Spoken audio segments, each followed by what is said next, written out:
पर drone attack, MiG-29K, KUB, MiG-29M, M2 बनाने वाले प्लांट पर अटैक। ये अटैक जरा देखिए, ये वो जगह है जहां पर ऐसे खतरनाक फाइटर जेट्स बनाए जाते हैं, इसी प्लांट में ये सब बनाया जाता है और यहां पर ये अटैक होना, रूस पर यूक्रेन का जोरदार पलटवार। लेकिन जब भी रशिया के साथ इस तरह यूक्रेन ने कुछ किया है, ये एडवेंचर यूक्रेन को बहुत भारी पड़ा है। तो अब क्या होने वाला है मेजर गौरव आर्य? ये तो आने वाले दिनों के लिए बड़ी खतरे की घंटी है यूक्रेन के लिए। नहीं, बिल्कुल आपने ठीक बोला दिनेश। ये ऑपरेशन स्पाइडर वेब के बाद जो सबसे बड़ा अटैक है जो मुझे समझ में आता है, वो भी एयरक्राफ्ट के ऊपर हुआ था, ये भी एयरक्राफ्ट के ऊपर हुआ है। लेकिन इसका खामियाजा, स्पाइडर वेब का खामियाजा अभी तक यूक्रेन भुगत रहा है।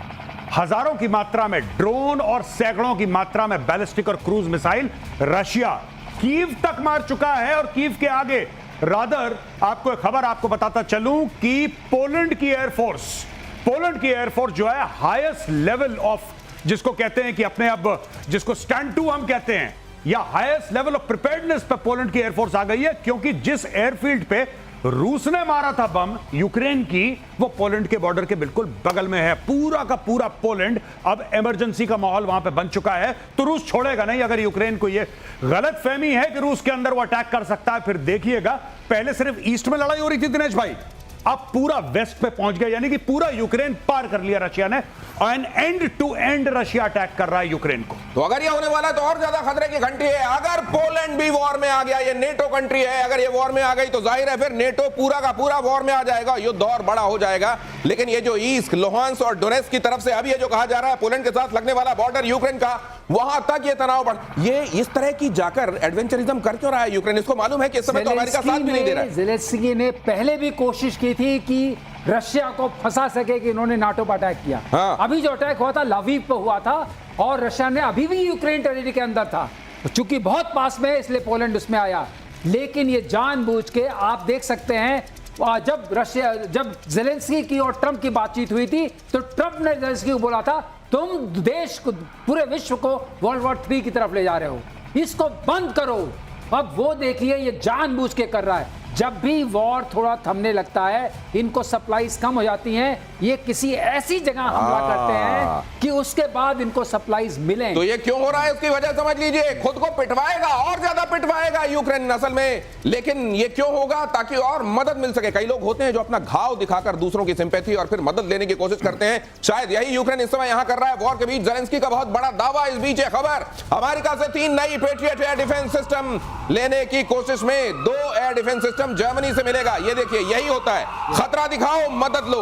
जबकि एक patriot air defence system Norway से मिलने वाला है। तो ये एयर डिफेंस सिस्टम, इस तरह की तमाम मदद तब तक मिलेगी जब तक खतरा नजर आता रहेगा यूक्रेन के ऊपर। और ये खतरा और बड़ा करके दिखाने की कोशिश में है यूक्रेन। लेकिन कहीं ऐसे में ये तो तब तक होगा ना जब तक आपका वजूद होगा। जिस तरह से पिटाई हो रही तो वजूद खतरे में आ जाएगा। दिनेश भाई, साफ सीधी बात है, इसको मैं कहता हूं पाकिस्तान मॉडल। मांगते रहो, लड़ते रहो, मांगते रहो, लड़ते रहो। यूक्रेन भी यही कह रहा है। आप कह रहे हैं नॉर्वे से एक मिल जाएगा, अमेरिका से एक मिल जाएगा, कहीं से एक मिल जाएगा। ये मांग मांग के कब तक लड़ेगा यूक्रेन? आप ये सोचिए, रशिया किसी से मांग नहीं रहा, रशिया मैन्युफैक्चर कर रहा है। रशिया की सप्लाई चेन रशिया के हाथ में है। यूक्रेन की सप्लाई चेन अमेरिका के हाथ में है, यूरोप के हाथ में है, नेटो के हाथ में है। अच्छा, अभी तक सबसे बेहतरीन बेट क्या है यूक्रेन का? सबसे बेहतरीन बेट जो बाजी लगाता है कि किसी तरीके से किसी नेटो कंट्री में मिसाइल गिर जाए, किसी नेटो कंट्री में अटैक हो जाए, चाहे गलती से हो जाए, कोई बात नहीं, गलती से हो जाए, लेकिन एक अटैक हो जाए, चार्टर 5 ऑफ नेटो एक्टिवेट हो जाएगा कि एक पे हमला, यानी कि 32 के 32 पे हमला और अटैक। मेरे को एक चीज और लगती है, इसके लिए वो तैयार नहीं है। ये चार्टर 5 तो ठीक है एक्टिवेट कर देंगे, लेकिन एक बार एक मिसाइल उधर जाके रशिया की मिल चुकी है, उन्होंने डिनाई कर दिया, नहीं हमारी, क्योंकि उसके बाद आना पड़ता ना जंग में। बिल्कुल, ये भी तो है। बिल्कुल आप ये कह रहे हैं, बिल्कुल ठीक। ये भी देखिए, ये जो आप पेट्रियट देख रहे हैं, एक बार इसको फिर से फ्लैश कीजिए। एयर मार्शल पीके श्रीवास्तव आपको बताएंगे phased array tracking radar for interception on target. ये होता क्या सर? ये इतना पेट्रियट क्यों हो रहा है? पेट्रियट में एक खास बात है। हाँ। वो जो पैक 3 जिसको बोलते हैं, पेट्रियट की पैक 1 मिसाइल है, पैक 2 मिसाइल है, पैक 3 मिसाइल है। पैक 3 मिसाइल जो है वो हाइपरसोनिक बैलिस्टिक मिसाइल्स को रोकने की क्षमता रखती है, ये माना जाता है। इसने किंजाल वगैरह को रोका था, एक माना गया है, लेकिन अभी भी उसमें शक है। ये चाहते हैं कि इनके पास ये मिसाइल्स आए जिससे जो अटैक वहां से हो रहा है उसको ये संभाल सके, इनका एक डिफेंस ग्रिड मजबूत हो सके। लेकिन दिनेश, मैं आपसे कहना चाहूंगा, ये 3 एयर डिफेंस सिस्टम आने से, पैट्रियट आने से, इनके एयर डिफेंस नेटवर्क में इतना कोई तो असर सर ये जो हम सुनते हैं, ये अमेरिका के 2 बड़े सिस्टम्स, जैसे हम थर्ड के बारे में सुनते हैं, terminal high altitude area defence, और दूसरा हम ये सुनते हैं ये phased array tracking radar for interception on target. ये जो फेज एरे का मतलब है कि आप जो जिनके रडार क्रॉस सेक्शंस कम हैं, या चारों तरफ से 360 डिग्रीज का, ये रडार उसको पकड़ सकता है और ट्रैक कर सकता है। तो ये है पेट्रियट की खासियत। लेकिन पेट्रियट की खासियत तो ठीक है, लेकिन ये जो जिस तरह की मिसाइलें रूस की तरफ से आती हैं, जब तक इनके पास पैक 3 मिसाइल नहीं होगी ये किसी काम का नहीं। अगली खबर देखिए, ईरान ने छिपा रखा है 408 किलोग्राम संवर्धित यूरेनियम। ये एक ओपन सीक्रेट है, लेकिन ये हर दिन खबर क्यों बन रहा है ये भी हम आपको बताएंगे। इजराइल अमेरिका को सीक्रेट ठिकानों का पता चला है। ट्रंप और नेतन्याहू के बीच में आपात बैठक हुई है। हमले का ब्लूप्रिंट तैयार होने की खबरें भी आ रही। अब एक बार फिर से कहा, ये मतलब फिर मार पड़ेगी अब ईरान को। देखिए, यही बात हम प्रतिशोध में पहले कह रहे थे, ऐसा हो नहीं सकता। आप एक बात देखिए, क्या इनको नहीं पता था कि इजराइल फ्राइडे को अटैक करने वाला है? इनको शक होगा। चाहे ये संडे को स्टीव विटकॉफ के साथ इनकी ओमान में मीटिंग है, इनको शक होगा। चलिए, इजराइल ने अटैक कर दिया। इजराइल के पास वो क्षमता नहीं थी कि फोर्डो को नीचे तक मार दे 200 फीट। चलिए, मान लिया। क्या इनको यह नहीं पता था कि ट्रंप अटैक करेगा? क्या इन्होंने पहले एनरिच्ड यूरेनियम अलग ठिकाने नहीं लगाया होगा? I find it difficult to believe. देखिए, जब कोई प्रोग्राम, न्यूक्लियर प्रोग्राम किसी देश का इतना इंपॉर्टेंट हो उनके लिए, तो उनका क्या होता है? Plan A, plan B, plan C, plan D. अगर ईरान में सेफ नहीं है तो चुपचाप इराक भेज देंगे, चुपचाप यमन में थोड़ा सा। ये सारे के सारे लोग अपनी प्लानिंग करके रखते हैं, सारी की सारी। कंट्रोल क्यों करता है ईरान? ईरान क्यों इतने आतंकवादी संगठन कंट्रोल करता है कि यार हमारे पास सेफ नहीं है, इसके पास रखवा देंगे? ये बात अब यही ट्रंप कह रहा था, नहीं कुछ नहीं हुआ जी, कुछ नहीं हुआ, सब ठीक है। इसी के इंटेलिजेंस एजेंसी वालों ने यह बोला था कि सर ये यूरेनियम गायब हो गया है। नहीं, ऐसा कुछ है ही नहीं, ऐसा कुछ नहीं। मैं बोल रहा हूं ना, मैं बोल रहा हूं ना। अब यही बोल रहा है, मैं बोल रहा हूं ना, है कुछ गायब हो गया, मैं बोल रहा हूं। अब बोलो। हाँ, तो ये उस तरह की बात है कि आसमान नीला होगा तो हम हमला नहीं करेंगे। तो सबने कहा कि आसमान नीला है, नीला साहब नहीं, लेकिन आसमान नीला होगा तभी हम हमला करेंगे। इस तरह का ट्रंप का ये स्टेटमेंट। खैर, ये ट्रंप जानते हैं। अगली खबर देखिए, अमेरिका ने इस बीच जारी किया है ट्रैवल एडवाइजरी। एडवाइजरी में ईरान की यात्रा की मनाही। ईरान जाना खतरनाक हो सकता है। ईरानी मूल के अमेरिकियों को ज्यादा खतरा। यूनाइटेड स्टेट विदेश विभाग ने जारी की एडवाइजरी। असल में बहुत सारे लोग ऐसे भी हैं जो ईरान के मूल के हैं, मतलब वो रहने वाले, उनका ओरिजिन ईरान का है, लेकिन अब वो अमेरिका के नागरिक हो चुके हैं। अमेरिका ये कह रहा है कि वहां जाओगे तो खतरे में आओगे। मुझे एक चीज और लग रही है, शायद अमेरिका को ये लग रहा है कि ये जो ईरान के मूल वाले लोग हैं और अमेरिका में रह रहे हैं, कहीं स्पाई ना कर रहे हो, जासूसी ना कर रहे हो। इसलिए ये कह दिया गया है, देखो जाओगे तो फिर रिस्क तुम्हारी है, क्योंकि उसके बाद पिटा गए तो मेरे से मत बोलना। क्या ये बात सही है सर? ना ये आपने एक नया पहलू दिया। हाँ। इस पर मैंने नहीं सोचा था, लेकिन आप बात सही हो सकती है।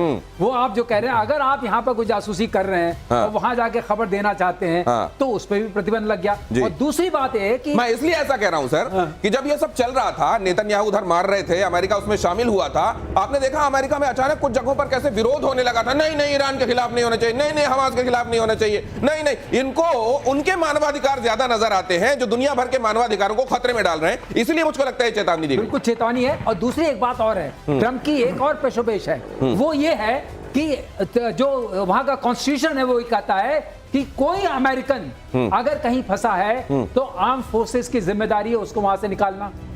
अब ये बंदे वहां चले गए और वहां इन लोगों ने उसको पकड़ लिया।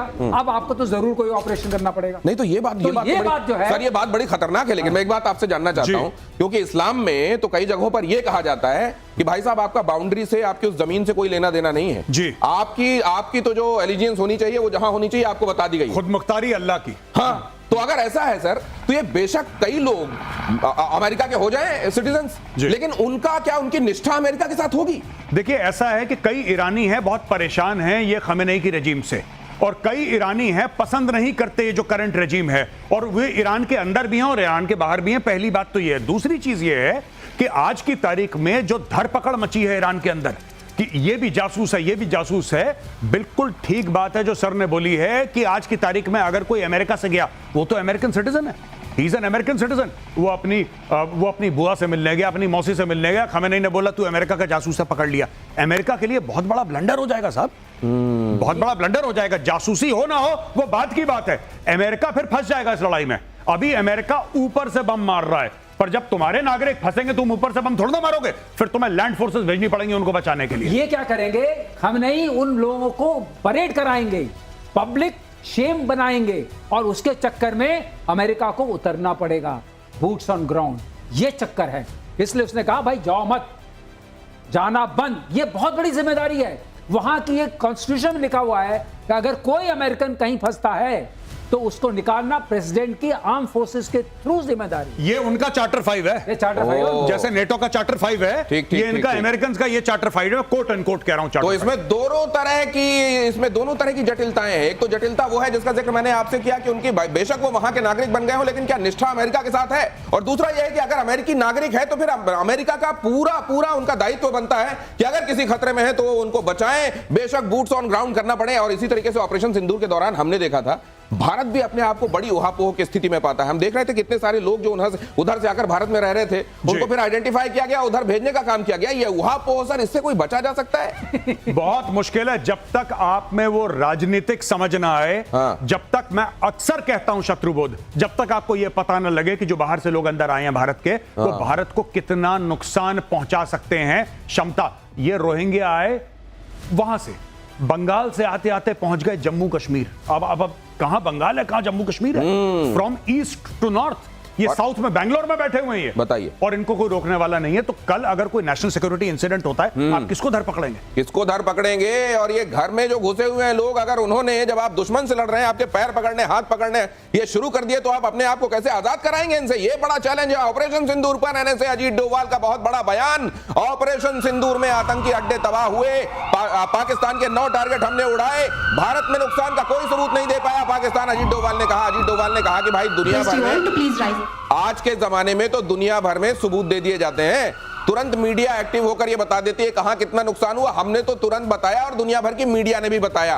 पाकिस्तान ने बाद में जो बताया वो फोर्स लेकर आया। ये डोभाल साहब को ये कहना चाहिए था कि भाई देखिए, बाद में वो नकली ही लेके आए। बिल्कुल। मैं तो यहां तक कह रहा हूं कि ठीक है, पाकिस्तान ने एक बहुत बड़ा छलावा करा, बहुत बड़ा फ्रॉड करा। पाकिस्तान ने बोला कि साहब जो इंडिया सैटेलाइट इमेजेस दिखा रहा है वो सैटेलाइट इमेजेस शायद ठीक नहीं है, क्योंकि अमेरिका तो इनके साथ है, इसीलिए वो झूठी सैटेलाइट इमेजेस दिखाई भारत ने। ये कह रहा है पाकिस्तान। लेकिन मैं एक बात कहना चाहता हूं, चाइना की भी तो सैटेलाइट इमेजेस हैं, तुम दिखा देते। चाइना भी नहीं दे पाया सैटेलाइट इमेजेस। जो भारत ने नुकसान करा वो चाइना को पता था, इसलिए चाइना ने बोला कि तुम मत दिखाना, हम तो तुम्हें दे देंगे। कल दिखाओगे तो पता लगा कि नूर खान बेस का हलवा बना दिया। Pakistan is the country which paints every picture with the same brush, fraud brush। ये सर, ये जो ये यहाँ पे इन्होंने दिखाया है, दुनिया भर में ये अभी जाके अपनी पीठ भी खुद ठोक लेते हैं कि हमने बड़ी दूरदर्शिता से हमारी एयरफोर्स ने काम किया और ये किया। ये सर, ये दुनिया तो देख रही है, ठीक है, ये अपनी डफली खुद बजा रहे हैं, लेकिन दुनिया इनको कैसे सुन लेती है? देखिए ऐसा है दिनेश, दूरदर्शिता वाली बात से मैं एकदम सहमत हूं। अच्छा, दूर से दर्शित किया। अच्छा, दूर से ही देखा। हाँ, दूर पास से में जाके कुछ नहीं किया। पास में कुछ नहीं हुआ। एयर डिफेंस सिस्टम में दूर से देखा और हाथ खड़े कर दिए। ये देखा मैंने, ये उतनी ही बात कर रहे हैं, इसी आगे वाली बात नहीं। इसी नोट पर अगली खबर, वॉर का सच सामने आते ही बौखलाया असीम मुनीर। चीन और तुर्की की मदद को नकारने की कोशिश की। भारत और पाकिस्तान के बीच वॉर द्विपक्षीय था। अच्छा चुटकुला है। चीन ने पाकिस्तान की कोई मदद नहीं की, मुनीर ने कहा। भारत सबूत देकर बताए कि कैसे चीन ने मदद की। लीजिए। जब हमने इनको यह सबूत दिया कि नूर खान का हलवा बन गया, जब यह सबूत दिया कि दर्जन भर एयरबेस तुम्हारे बर्बाद हो गए, जब यह सबूत दिया कि मस्जिद सुभान अल्लाह के अंदर ब्रह्मोस चला गया, जब यह सबूत दिए कि मुरीद के और बहावलपुर को हमने नस्तानाबूद कर दिया, वो तुम्हें समझ में नहीं आया। अब तुम्हें एडिशनल सबूत चाहिए कि चीन ने कैसे मदद करी। चीन ने ऐसे मदद करी कि जब बातचीत चल रही थी तो पाकिस्तान से फोन आया इंडिया और बोला कि जो वेक्टर्स आप इस्तेमाल करना चाहते हैं प्लीज ये मत करिए। तुम्हें कैसे पता? तुम गुलेल चलाने वाले लोग, तुम्हारी शक्ल ठीक नहीं है, तुम किस तरीके से हाई टेक्नोलॉजी की बात कर रहे हो। We knew immediately that China was involved, और तुम्हारे 3 टर्किश फौजी मारे गए जो वहां पे ड्रोन चला रहे थे। इंडियन स्ट्राइक से 3 तुर्किश फौजी मारे गए। इसलिए हमें यह पता लगा कि टर्की इन्वॉल्व है, क्योंकि टर्की ने बूट्स ऑन ग्राउंड डाले हैं वहां पे। हथियार देना एक अलग चीज है दिनेश भाई। नहीं, ये वो वाली बात है ना। ये देखिए, आप वहां के जब आतंकवादियों को मारा गया, उसमें फातिहा पढ़ने के लिए कौन कौन पहुंचा? आपने देखा वहां की फौज पहुंच गई यूनिफॉर्म पहन के। उसके बावजूद ये कहते हैं आतंकवाद के सताए हुए हम हैं, सबूत दो। अब एक बार फिर से सबूत मांग रहे हैं कि चाइना और टर्की हमारे साथ इन्वॉल्व थे, सबूत दो। दूसरा सबूत हमारे पास है, अजीत डोभाल दे सकते हैं, इनके कम्युनिकेशन वो जो है हैक किए गए एनटीआरओ के द्वारा, वो अवेलेबल हैं, क्या बातचीत हुई है हाँ तो वो भी पता है। लेकिन ये मत सोचेंगे पता नहीं है, वो भी पता है। वो तो जब कारगिल की लड़ाई हुई थी तब तो रॉ ने परवेज मुशर्रफ अपने जनरल के साथ बात कर रहा था, परवेज मुशर्रफ बीजिंग में बैठा हुआ था, वो हैक करके वो रिकॉर्ड कर लिया था हम लोगों ने। तो अगर वो तक रिकॉर्ड कर लिया था तो सबूत पूरे हैं, लेकिन क्या तुम्हारी नौकरी की है कि तुम्हारे मांगने पर सबूत दें? अगली खबर देखिए, यमन के हूती विद्रोहियों ने लाल सागर में बरपाया कहर, एक हफ्ते के अंदर दूसरा जहाज भी डुबोया। एटर्निटी सी नामक मालवाहक जहाज डुबो दिया।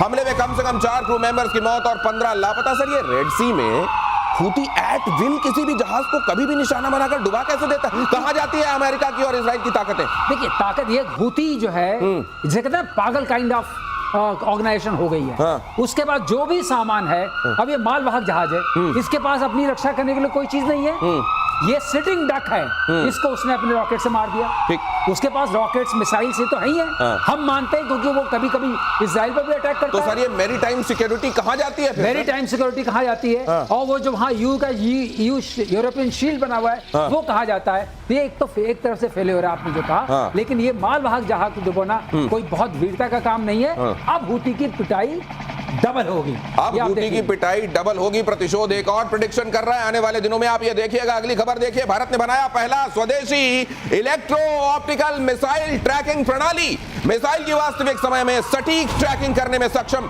जमीन, समुद्र और विमानों में किया जा सकता है ये तैनात। मल्टी स्पेक्ट्रल सेंसर से लैस EOTS। अब ये क्या होता है? मल्टी स्पेक्ट्रल सेंसर्स क्या होते हैं? कैसा होता है मिसाइल को रियल टाइम पकड़ना? क्या क्या ये मैं रिक्वेस्ट करूंगा, ये मामला सरलीकरण वाला नहीं है, ये हाईली टेक्निकल मामला है। सर मैं आपसे रिक्वेस्ट करूंगा प्लीज। देखिए इलेक्ट्रो ऑप्टिकल ट्रैकिंग सिस्टम, हाँ। इसका मतलब ये हो गया कि सर ये यहाँ पे ग्राफिक्स में अगर देख के आप बता सके हाँ। हमारे दर्शकों को ये तो क्या होता है सर? ये ग्राफिक जैसा मुझे दिख रहा है।